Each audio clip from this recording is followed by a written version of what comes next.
Sa pagsilang ng umaga, sila ang unang liwanag. Ilaw. Ilaw na nagbubukas ng landas sa bawat pangarap, hindi palakpak o gantimpala ang tinitingala, kundi landas na binuksan, bukas na inanyaya. Sa pisaran ng tadhana, titik ay nagiging tala. Bawat salita'y ilaw na sa isip kumikintal, ang kahoy na upuan, nagiging barkong matatag. Sa dagat ng pagkatuto, kami ligtas na naglalayag. Sa tinig na malinaw, aral ang dumadaloy, lunas sa pagdududa, gabay sa aming pag-usbong. Bawat tanong ay binhi na marahang tumutubo hanggang maging punong nagbubunga ng dangal at talino. Sa iyo, Guro, unang pintig ng pag-asa at pangarap, sa iyo ang gabay na sa bagyo'y yumayakap kung walang nagtanim. Paano ba may aanihin kung walang umakay? Saan kami dadalhin?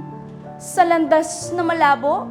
Baka kaya kami maligaw sa dagat ng palaisipan, baka tuluyang matangay ng alon sa pangarap na looy, baka di na magbunga't sumibol sa bukas na mailap, baka hindi na masilayan ang araw.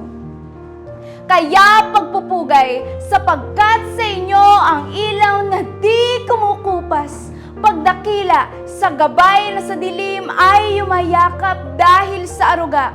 Pangarap ay muling yumabong, kinabukas ay naging bukal ng talino't pag-asang sumusulong. Nawa kayo'y maging apoy na patuloy naglalagablab, naway maging bituin mo lang sawang kumikislap. Hayaan ang inyong diway manatiling gabay sa bawat pusong muling mangangarap at lalaban. Kaya't mula sa dibdib na natutong umibig mula sa isipan, na lumayat nagsumikap mula sa kabataang hinubog ng kanilang aruga. Ito ang diwa, diwa na kailanman hindi mawawala. Salamat, Guro. Liwanag ng bayan, haligi ng kinabukasan. Salamat, Guro. Pag-ibig, pag-ibig na walang hanggan, ala-ala ng kabataan.